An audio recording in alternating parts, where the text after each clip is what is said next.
David was a curious and adventurous man who loved to explore new places and learn new things.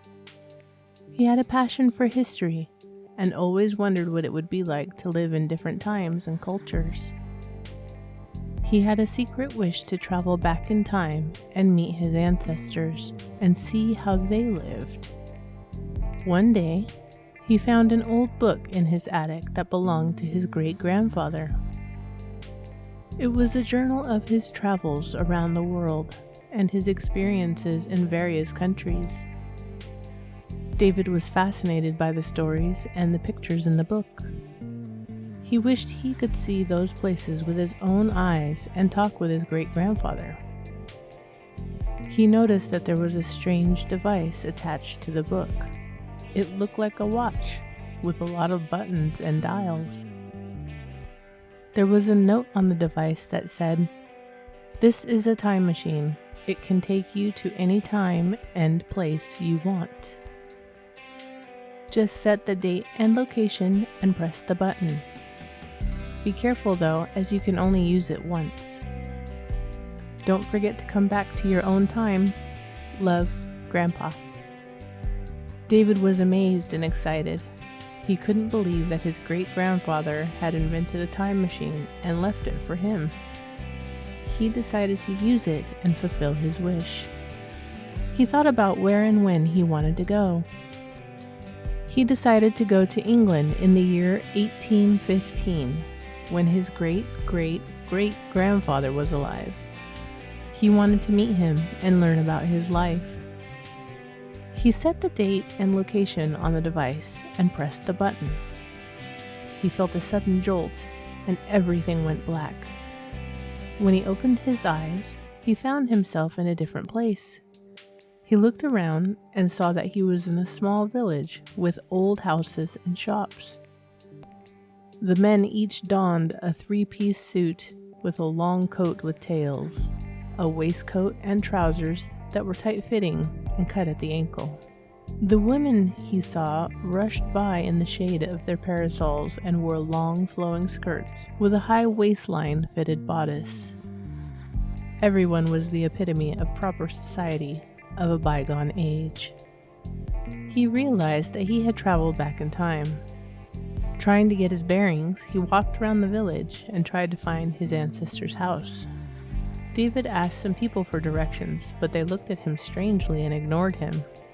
He realized that he looked out of place with his modern clothes and backpack, and he would need to change his appearance and blend in with the locals. He went to a tailor's shop and bought some clothes, a hat, and a cane that matched the style of the time. He donned his new outfit and tucked away his backpack in a nearby alley. He felt more confident and comfortable as he walked around the village again, nodding and greeting to passers-by. After a few inquiries about individuals with his last name, he finally found his ancestor's house. It was a modest but cozy cottage with a garden and a fence. He knocked on the door and waited for someone to answer. Footsteps approached and the door opened. An old man with gray hair and a beard peered out at him. He had kind eyes and a friendly smile. He looked familiar to David, as he had seen his picture in the book. "Hello, sir," David said politely. "My name is David, and I am your distant relative from America." The old man looked surprised but curious. "Really?" he said. "How do you know me, and how did you come here?" David explained that he had found his journal in the attic, and that he had used a time machine to travel back in time. The old man listened with interest and disbelief. "A time machine?" he said. "That sounds impossible." David showed him the device that he had brought with him. "This is it," he said. "It can take you to any time and place you want." The old man examined the device carefully. "It looks like a watch-type contraption," he said. "It is," David said, "but it's also much more than that." The old man shook his head. "I don't understand," he said. David smiled. "It's okay. You don't have to understand everything, just trust me." The old man nodded, with his brow still furrowed. "All right," he said, "I trust you." "Alas, where are my manners? Please do come in," he said. "Let's have some tea and talk." David followed him inside. "Thank you," he said. He entered the house and saw that it was simple but cozy. As he looked around, he made note of the various fixtures. There was a medium brick fireplace with a small fire burning inside, a round wooden table with a couple of chairs that was adorned with some dishes and cutlery, a small bookshelf, and some paintings. David's focus was drawn to a shelf against one of the walls that he had assumed acted as a pantry. He could make out the tantalizing scents of fresh bread, ham, and saw that there were also baskets of fruits that had apples, pears, and oranges. David realized that he was very hungry. He sat down at the table with the old man. They had tea and food together while exchanging stories about their lives. Each was surprised to find out that they had a lot in common. Both loved to travel and learn new things, and shared a passion for history and culture. The old man asked David many questions about time travel, and David asked about life in the 19th century.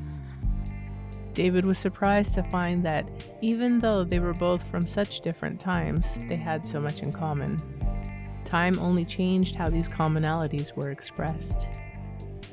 They both had a sense of adventure and curiosity, and both men had a good sense of humor and a kind heart. David and the old man enjoyed each other's company for many hours, and as the time went on, they felt a connection and a bond. David was happy that he had met his ancestor and learned about his life. He had fulfilled his wish and had a wonderful time. Reluctantly, he thanked the old man for his hospitality and generosity. It was time to go home. He said goodbye to him and hugged him. As he stood on the street in front of the house, David took one last long look, as if to imprint forever in his mind this moment. He left the house and went back to the alley, where he had hidden his backpack. Making sure the coast was clear, he put on his modern clothes and took out his time machine. He set the date and location to return to his own time and pressed the button. He felt a sudden jolt and everything went black. When he opened his eyes, he found himself in his attic again. David looked at the book and the device in his hands. He smiled. He had traveled back in time and met his ancestor. He had a great adventure. He had a memorable experience. He was happy. David would carry this memory with him forever. And if he ever received a mysterious visitor from the future, he would have some great stories to tell. Good night.